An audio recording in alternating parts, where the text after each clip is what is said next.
Hello दोस्तों, मैं हूं Ashish. Welcome to my channel. आज के वीडियो में मैं बात करने वाला हूं मेमोरी कार्ड के बारे में। ये जो मेमोरी कार्ड्स हैं बहुत ही पॉपुलर यूज होते हैं। बहुत सारे डिवाइस में ये कार्ड्स यूज करते हैं। तो जब भी एक मेमोरी कार्ड हम खरीदने जाते हैं तो हमें कुछ चीज़ों का पता होना चाहिए। अगर ये सारे इन्फॉर्मेशन हमें पता नहीं होगा तो हम लोग रॉन्ग मेमोरी कार्ड सिलेक्ट कर सकते हैं या फिर परचेज कर सकते हैं।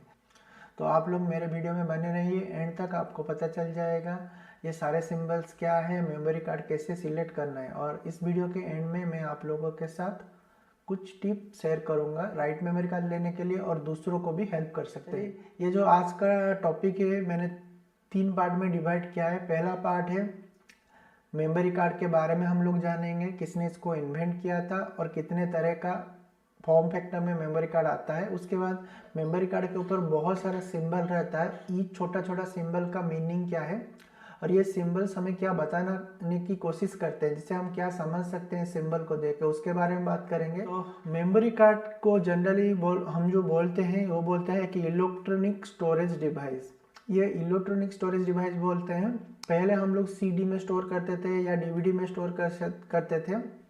उसके बाद ये जो आया है इलेक्ट्रॉनिक स्टोरेज डिवाइस, और ये इन्वेंशन हुआ था 1980s में हुआ था। तोशिबा कंपनी ने इसको इन्वेंट किया था। इसका एक साइंटिस्ट है डॉक्टर फूजो मासुको। सो ये नाम दूसरे कंट्री का है, कोशिश करता हूँ सही से प्रोनाउंस करने के लिए। ये जो फूजो मासुको है, इन्होंने तोशिबा के लैब में 1980s में पहले मेमोरी कार्ड का इन्वेंट किया था। उसके बाद उसको प्रोडक्शन लाइन में प्रिपेयर करके मार्केट में जब उतारा गया उसके लिए 4 साल लग गए, और 1984 में मेमोरी कार्ड पहले मार्केट में सेल होना शुरू हो गया था। इलेक्ट्रिकल इरेजेबल प्रोग्रामेबल मेमोरी जो बोलते हैं, ये आप सबको पता रहेगा, वरना मैं बाद में एक वीडियो इसके ऊपर भी बना दूंगा। लेमन के लैंग्वेज में अगर मैं समझाना चाहता हूँ, एक जगह पर कुछ लिखते हैं, लेट्स सपोज आप नोट पे कुछ लिखते हैं, उसको आप दोबारा एक रबर लेके इरेज करेंगे, दोबारा लिख देंगे तो जो डाटा है ना, अलग अलग डाटा स्टोर होता है। सिमिलरली समझिए इलेक्ट्रिकल इरेजेबल प्रोग्रामेबल मेमोरी, तो वो सेम चीज़ है। जैसे हम लोग नोट पैड में पेंसिल में एक बार लिखते हैं, कुछ इन्फॉर्मेशन है, मुझे चाहिए तो इन्फॉर्मेशन मैं रीड कर सकता हूँ। उसके बाद मैं एक रबर परचेस करके लाता हूँ, उसको इरेज कर देता हूँ तो इन्फॉर्मेशन चला जाता है। दूसरा मैं कुछ लिखता हूँ तो दूसरा इन्फॉर्मेशन आता है। सो ई प्रोम जो इलेक्ट्रिकल इरेजेबल प्रोम भी सेम काम करता है, मगर ये डिजिटल दुनिया में होता है, इसलिए इसको इलेक्ट्रॉनिक स्टोरेज डिवाइस बोलाता है। जो इरेज भी इलेक्ट्रॉनिकली होता है, रिटर्न भी इलेक्ट्रॉनिकली होता है। तो ये आप लोगों को समझ में आ गया होगा अभी। तो अभी चलते हैं, मैं अपने डिस्प्ले में दिखा रहा हूँ अभी कितने तरह का मेमोरी कार्ड है। फॉर्म फैक्टर मतलब डायमेंशन के हिसाब से कितने तरह का मेमोरी कार्ड है। एक है माइक्रो एसडी कार्ड, और एक है मिनी एसडी कार्ड, और एक है एसडी कार्ड। सबका साइज डायमेंशन अलग है। इन 3 स्टैंडर्ड में मेमोरी कार्ड्स आते हैं। तो यहाँ पर आप मैंने बहुत सारे ब्रांड का मेमोरी कार्ड का स्क्रीनशॉट दिया है, जिसे आप देख सकते हैं। ये जितने भी ब्रांड्स हैं, ये हर कोई अपना अपना मेमोरी कार्ड बना रहा है, मगर ये सारे जितने भी स्टैंडर्ड फॉलो कर रहे हैं, ज़्यादातर स्टैंडर्ड सेम ही रहते हैं। तो यहाँ पर देखिए हर एक कार्ड में जो सिंबल्स है ना, आपको 80 to 90% सिंबल सेम नजर आएगा।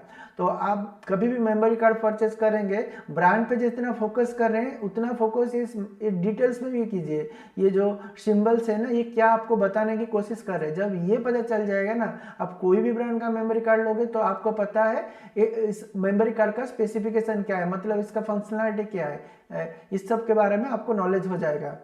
ये एसडी कार्ड का कुछ सैंपल्स यहाँ पर भी आप लोग देख सकते हैं। ये जो सिंबल्स है, ये हर कोई मेमोरी कार्ड मैन्युफैक्चरर ये सिंबल्स लिखता है।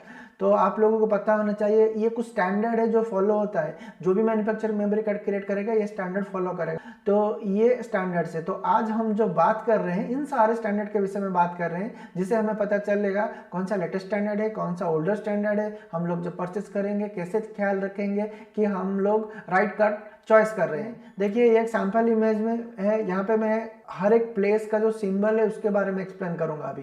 तो ये मैक्सिमम रीड स्पीड बोला जाता है। मैक्सिमम रीड स्पीड मतलब ये समझिए, आप लोग कुछ डाटा किस जगह पे स्टोर कर रहे हैं और उस जगह से रिट्राइव कर रहे हैं, जितना टाइम जितना स्पीड से वो रिट्राइव करेगा। अब मैं एक सिंपल सा नॉन टेक्निकल लैंग्वेज में समझाता हूँ। सोचिए मैंने अपने पेन और पेपर से कुछ लिख के रखा है, मैं पढ़ रहा हूँ, तो मैं 1 मिनट में या 1 सेकंड में 4 वर्ड ही पढ़ पा रहा हूँ।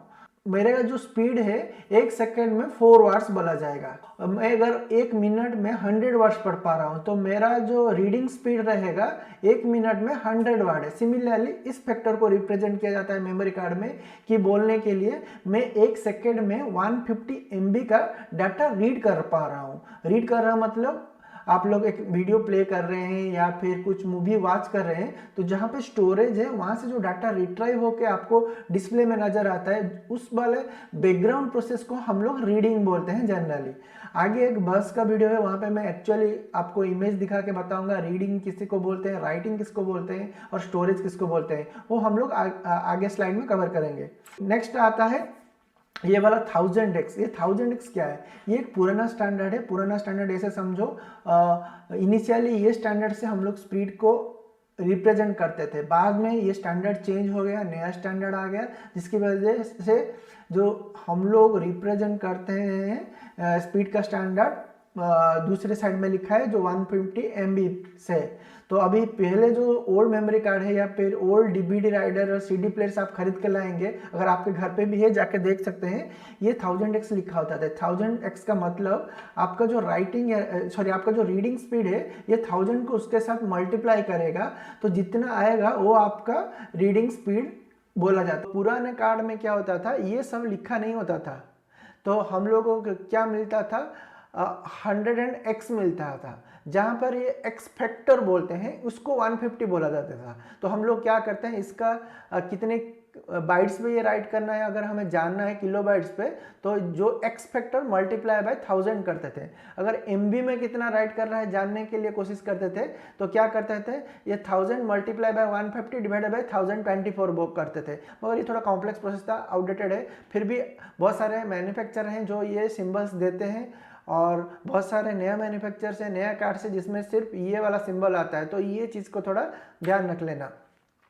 अभी बात करेंगे टाइप्स ऑफ SD कार्ड। अभी जो टाइप्स ऑफ SD कार्ड है ना, SD कार्ड का भी जनरेशन चेंज होता है, इवोल्यूशन होता है। तो इससे क्या होता है ना, बहुत नए टेक्नोलॉजी से आ रहे हैं, नए नए SD कार्ड मार्केट में आ रहा है। तो पहला जनरेशन जो था उसको सिक्योर डिजिटल बोला जाता था, SD कार्ड बोला जाता था, तो ये सिक्योर डिजिटल बोला जाता है। उसके बाद जो नेक्स्ट वर्जन आया SDHC आया, सिक्योर डिजिटल हाई कैपेसिटी हो गया, तो इसका जो कैपेसिटी था थोड़ा ज़्यादा हो गया। उसके बाद सिक्योर डिजिटल एक्सटेंडेड कैपेसिटी, जो हाई कैपेसिटी था उसको दोबारा थोड़ा बढ़ा दिया गया, उससे क्या होगा, SDHC मॉडल आया। उसके बाद सिक्योर डिजिटल अल्ट्रा कैपेसिटी, मतलब XC से भी ज़्यादा आया। तो ये जो सारे 4 सिंबल्स है आपको इस 3rd प्लेस लोकेशन पर मेमोरी कार्ड में दिखने को मिल जाएगा। तो आपको पता है ईच का मीनिंग क्या है अभी। तो नेक्स्ट हम बात करेंगे UHS स्पीड क्लास रेटिंग की बोला जाता है। ये UHS क्लास रेटिंग है, ये लेटेस्ट स्टैंडर्ड है। राइटिंग स्पीड बोलते हैं, मैंने आपको रीडिंग के बारे में बताया था, ये राइटिंग है। राइटिंग मतलब हम लोग एक नोट पैड लेते हैं, उसमें कुछ लिखते हैं, सेंटेंस लिखते हैं, तो मैं 1 मिनट में कितना वर्ड्स लिखता हूँ, नोट पैराग्राफ वर्ड कितना लिख सकता हूँ। सुनिए, 1 सेकंड में मैं 5 वर्ड लिख रहा हूँ, तो मेरा जो स्पीड होगा 1 सेकंड में 5 वर्ड्स होगा।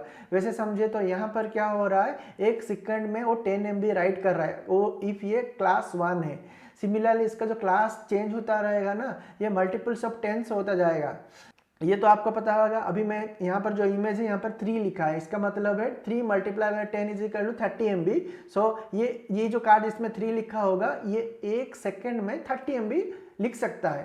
तो ये इसका स्टैंडर्ड है, स्पीड क्लास रेटिंग बोलते हैं। ये ओल्डर स्टैंडर्ड है, पुराना स्टैंडर्ड ये है। अब जो इससे पहले मैंने जो बताया वो नया स्टैंडर्ड था। ये दोनों सिंबल्स है तो ये क्या रिप्रेजेंट करते हैं, इससे आप राइट कार्ड चॉइस करेंगे।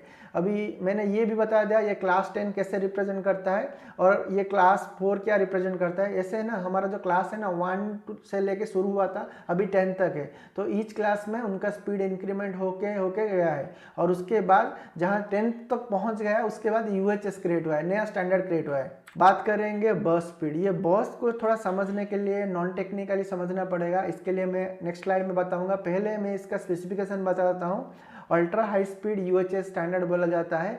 जो हमारा स्टैंडर्ड मेमोरी कार्ड है, इसमें जो डाटा ट्रांसफ़र का जो एक बैंडविड्थ रहता है उसको इंक्रीज़ किया गया है। देखो 3 चीज़ मैं बता रहा हूँ, एक है रीड, एक है राइट और एक है डाटा ट्रांसफ़र बैंडविड्थ, उसको बोलते हैं बस। तो अभी इसका जो है स्टैंडर्ड का 12.5 Mbps है और एक हाई स्पीड है 25 MB है।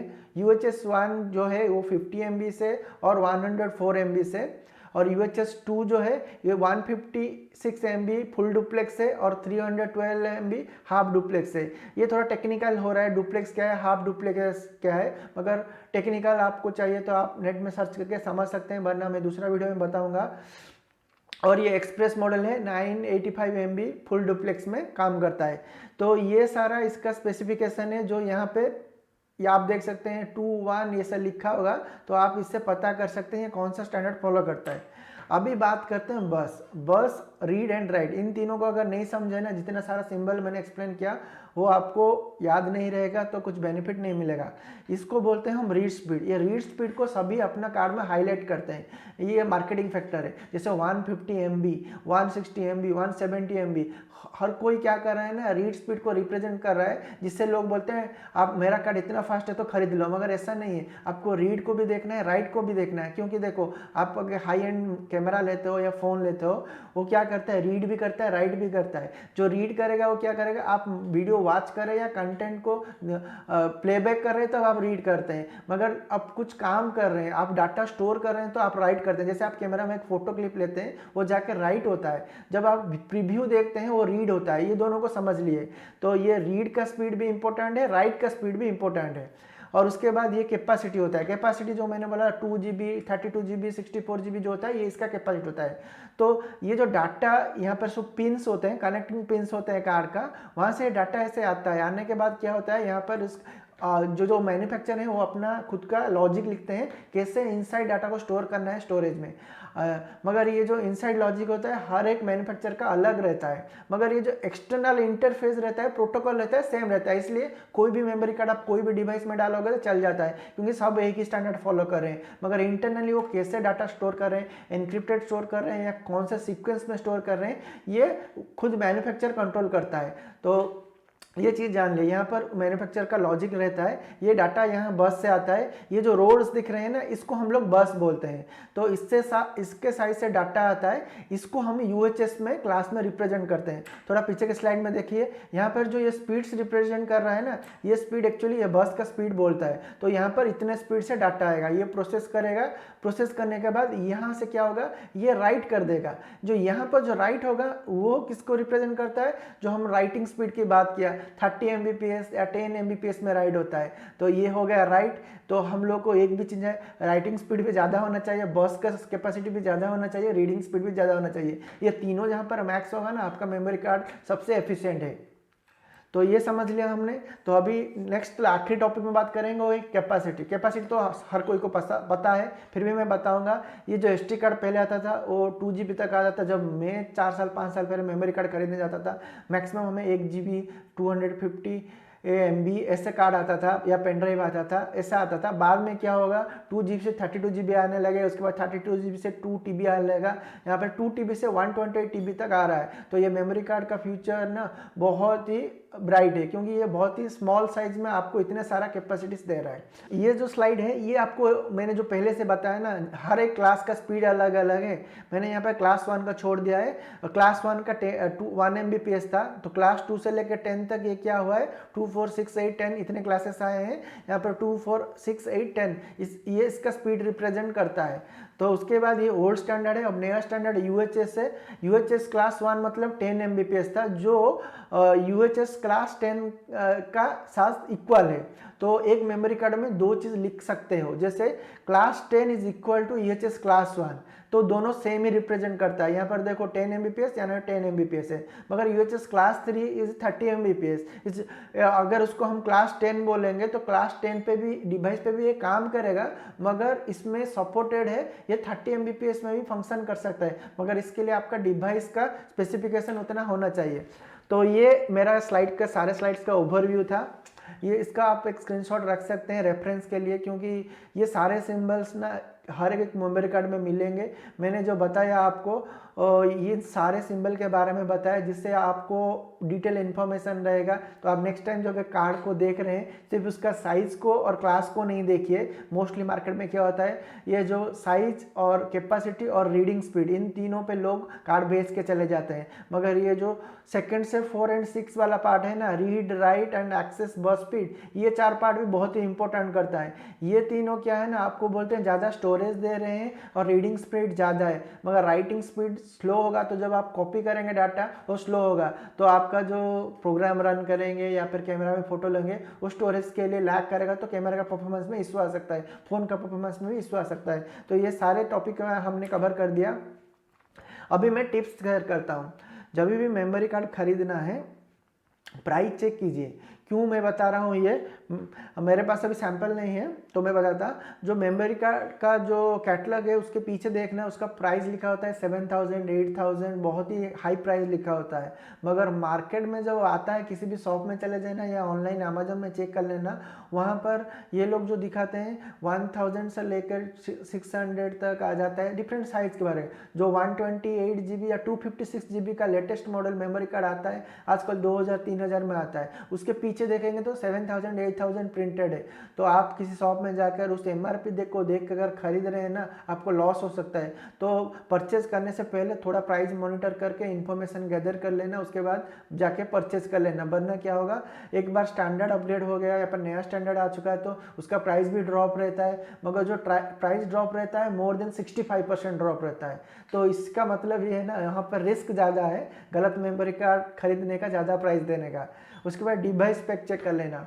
अभी आपके पास पुराना कैमरा है, पुराना फ़ोन है, तो लेटेस्ट मेमोरी कार्ड ले रहे हो तो बैकवर्ड कंपैटिबिलिटी चेक कर लेना, क्या ये कार्ड पुराने स्पीड में सपोर्ट करता है या फिर लैग करेगा, परफॉर्मेंस इशू आ सकता है। या फिर मैं एक हाई एंड मेमोरी कार्ड खरीदूंगा, ज़्यादा पैसा दूंगा, मगर मेरा डिवाइस में उतना बेनिफिट ही नहीं मिलेगा, तो वहाँ पर ज़्यादा पैसे इन्वेस्ट करने की ज़रूरत ही नहीं है। वहाँ पे आपका डिवाइस का जितना स्पेसिफिकेशन है, जितना सपोर्ट है, उसके हिसाब से कार्ड ले लीजिए। जिससे क्या होगा ना, आप पैसे की भी बचत करोगे, डिवाइस का परफॉर्मेंस भी रहेगा, और वो जो दूसरा पैसा बचा है उसको दूसरी जगह पर लगा सकते हैं। तो ये था सेकेंड टिप।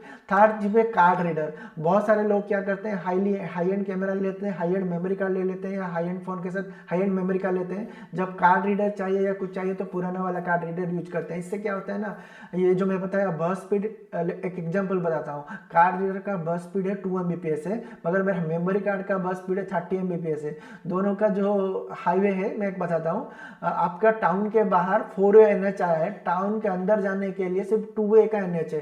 तो व्हीकल सारे बहुत ही स्पीड में 4 वे NH में आते हैं और आगे का रास्ता नेरो हो गया है, तो इससे क्या होगा ना, एट ए टाइम 2 व्हीकल ही जाएंगे, मगर यहाँ से 4 व्हीकल आ रहे हैं। इससे क्या होगा, स्पीड रिड्यूस हो जाएगा, ट्रैफिक जाम होगा। वैसे ही डाटा कार्ड रीडर का स्पीड मैच करा लीजिए कार्ड से, और मोबाइल का रीड स्पीड देख लीजिए अपना मेमोरी कार्ड के साथ। इससे क्या होगा ना, 2 वे लाइन को अगर 2 वे लाइन से कनेक्ट करेंगे तो जाम होने का लेस चांसेस है। वैसे तो मेमोरी कार्ड का दोनों रीड एंड राइट का स्पीड और बस स्पीड आपका डिवाइस के साथ मैच करता है, तो आपको ज़्यादा एफिशिएंट प्रोडक्ट मिलेगा, और प्राइस जो यूज़ करेंगे, जो पैसा पेमेंट करेंगे ना, उसका बेनिफिट भी मिलेगा। ये थोड़ा ध्यान रख लेंगे। उसके बाद validate before breaking the seal. अभी आप ऑनलाइन एक मेमोरी कार्ड परचेज कर रहे हैं लेट सपोज, तो क्या होगा, वो मेमोरी कार्ड जब आपके घर पे डिलीवर होता है ना, उसको जाके बॉक्स ओपन मत कीजिए, पहले उसका सीरियल नंबर अपना जो जिस भी मैन्युफैक्चर से खरीदा है उसका चेक कर लीजिए कि ये वैलिड सीरियल नंबर है या नहीं। उनके वेबसाइट में जाके, या फिर आजकल मेमोरी कार्ड में बारकोड भी आता है, उसको स्कैन कर सकते हैं, आप जाके वैलिडेट कर सकते हैं। जेन्युइन कार्ड है तभी ब्रेक कीजिए, वरना क्या कीजिए, अमेजोन का 7 डेज का रिटर्न पॉलिसी रहता है, ऑनलाइन में खरीदे हैं तो उसको रिटर्न कर दिए। अगर शॉप में जाकर खरीद रहे हैं तो शॉप के सामने उसको बोलो, भैया मैं इसका सीरियल नंबर वैलिडेट करूंगा, आप अगर ओके बोलते हैं उसके बाद मैं पेमेंट करूंगा, तो ओके बोलेगा, क्योंकि उसको भी मेमोरी कार्ड बेचना है और आपको भी जेन्युइन खरीदना है। अगर वो जेन्युइन मेमोरी कार्ड नहीं बेच रहा है तो आपको पता चल जाए उसका फेशियल एक्सप्रेशन से, और वो मना भी कर सकता है, जिससे आप ये जो एक डुप्लीकेट मेमोरी कार्ड का चक्कर चल रहा है या फिर बहुत कुछ मार्केट में है जिससे आपको क्या होता है, नुकसान होता है, उससे आप बच जाएंगे। क्यों मैं बता रहा हूँ, अगर बिना जांच करके मेमोरी कार्ड लेते हैं तो क्या होता है, कुछ मेमोरी कार्ड है, नया मेमोरी कार्ड, अच्छा मेमोरी कार्ड भी कभी कभी देखा गया है 6-7 मंथ में भी करप्ट हो जाता है, क्योंकि नंबर ऑफ राइट साइकिल के ऊपर भी वो डिपेंड करता है, इन्वायरमेंट कंडीशन के भी ऊपर डिपेंड करता है। मगर नॉन ब्रांडेड प्रोडक्ट ले रहे हो और एक कॉपी कैट प्रोडक्ट ले रहे हो तो वो 1 महीना क्या 15 दिन के भी खराब हो सकता है। तो इससे आपका क्या फुल नुकसान हो जाएगा। बाद में आप वारंटी क्लेम करेंगे, पता चलेगा ये डुप्लीकेट मेमोरी कार्ड है, तो आपको वारंटी भी क्लेम नहीं हो सकता। और मेमोरी कार्ड में लोग कैसे वारंटी क्लेम करते हैं, मैंने कभी आज तक नहीं क्लेम किया, क्योंकि मेरे पास जितने भी मेमोरी कार्ड थे वो आउट ऑफ वारंटी होने के बाद ही करप्टेड हुए या फिर कोई मिसप्लेस हो गया, तो मुझे उतना पता नहीं। कॉम्प्लिकेशन से बचने के लिए आप खरीदने से पहले ही चेक कर लो, जिससे आप सेफ साइड रहोगे।